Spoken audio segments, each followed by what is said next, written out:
we are talking about communication and the relationship triangle. What? How are those two things connected?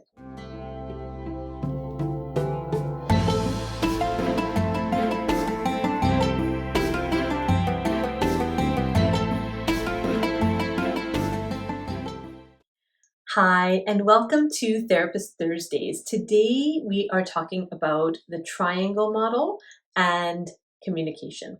So what I want to do is talk about, I'm not going to talk too much about what the relationship triangle is. That's something that you could watch in another video.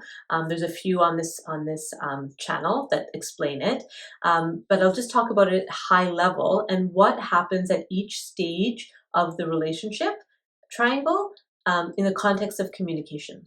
So how does our communication get impacted depending on where we are on the triangle? So quick overview, here's what it looks like. There's the dependent side, the independent side, and the interdependent side. And then there's subcategories within those sides. This is a very, very simplified version of the relationship triangle developed by Dr. Spezzano. His is much more detailed, much more thorough, with a lot more complexity. I've just really simplified it for the purposes of teaching this. So let's start with the dependent side. So when we're in the dependent side of the triangle, our communication it's often not as outward as other areas on the triangle. So we might be talking to ourselves, kind of having an inner dialogue, an internal dialogue about what's happening. We may be confiding in a few close friends or family members about what we're struggling with, especially if we're in heartbreak or hurt. Our communication might feel a bit passive aggressive. It's kind of underhanded. It's not very direct. When we move into judgment on this side of the triangle, that's when our communication can get very kind of abrupt and almost like non-self-aware, right? So it's like we're outward focused, we're outward looking, and we're not really honest about our part or our contribution to the problem. So it can feel very one-sided. On the dependent side of the triangle, we communicate in a very one-sided way. We're really clear about what's bothering me, but there's not a lot of room for a dialogue, right? In the dependent side, it's a monologue, right? I'm telling you why I'm suffering and what you need to do differently so that I stop suffering. That's the focus of communication. Now, think about what that leads to, right? That means when I'm talking to the other person, I'm not actually listening to what they're saying. I'm waiting for my turn to speak and show them why I'm suffering and why they should fix my suffering. That's what it's about. Or I'm waiting for my turn to speak to let them know what they did wrong and how they can fix that so I can feel better. So it's not really about the relationship. It's about me and my needs and getting my needs met. That's what happens when we're kind of stuck on the dependent side of the triangle in any relationship in our life. So let me give you an example. I can think about, here's a sweet example from my own life story. So when I was in university, I had my first serious boyfriend. But before we got together, there was this period of time where we were just friends, but I really liked him. Oh my gosh. So I really liked him, but he was interested he was actually dating someone else, and I was his friend and just trying to find, ways to be around him. But I was really in heartbreak, hurt and heartbreak and needs. And so I would act like everything's fine. And, I was so glad to be his friend and happy with being his friend. And then secretly on the side, I'd be like weeping into my pillow about why I can't be with this person and how it's not fair. Like I should be the one that he's with, and I'm such a good friend to him, and I'm blah, blah, blah, all the stuff I was telling myself and maybe one or two of my closest loved ones. And so it was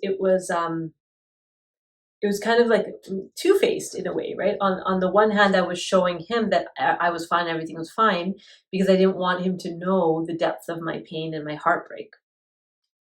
Because I was in my early 20s learning how to be in a relationship or my late teens, and yeah, that was me then. So that's an example of communication when you're stuck on the dependent side. It's not very honest Or if it is honest, it's kind of like accusatory and blaming, like you did this to me and you need to fix it.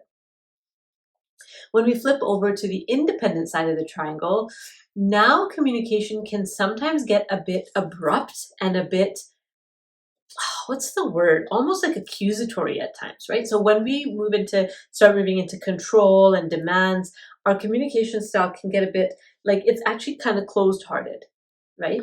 It's more demands than requests. And there's a little bit of like, I won't take no shit from no one kind of attitude. It's much more harsh. Some people do that outwardly. Some people do that more internally, where they actually disengage. So that happens a lot in the independent side of the triangle, where we just kind of withdraw and disengage with people who aren't doing things the way that we want them to be doing them.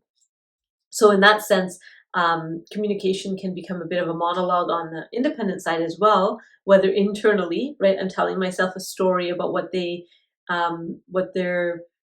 they're not living up to my standards, or I'm saying it externally. And I mean, I have lots of examples from my marriage where I was pretty demanding and pretty controlling when we first met. There's this one story, oh my goodness. So I was pregnant and it was Christmas, and my husband, we were newly married, like just a couple of years married. And, he was still at that stage where he wanted to do whatever he needed to do to make me smile. And, I'd seen it in a store. So there was like ornaments, round ball decoration ornaments hanging that go on trees, but hanging from the ceiling. So I wanted that, and I wanted them done with like fishing wire so that it would look like they're like floating in the sky, right? That was my idea and my image, and they'd be kind of at different heights, and so looking like this on my ceiling in my living room, because I was going to host Christmas and it had to be a certain way. So I remember sitting there on my couch with my feet up, pregnant, and my husband and my mom were up on like ladders pinning these things into the ceiling, but they couldn't just pin them. I had to have them like screw in these hooks and then clip over the fishing wire into the hook, and it had to be at precise angles, and if they were too tall or too short or not spaced right, I'd make them redo it. And it was pretty bad. It's pretty bad, pretty controlling. And the mindset when you're in the independent side is, I know what's right. You don't know what's right. I know what's right, and I do it better than you. And so you just need to listen to what I have to say. And that's where I was. And you might be able to relate, right? Times in your life where you're like, I'm right. It's my way. You're wrong. And so it can being on the independent side of the triangle can be a bit alienating to others, because they're feeling controlled. Nobody likes to feel controlled. Nobody likes to be told what to do. And that's how we're coming across when we're in the independent side of the triangle.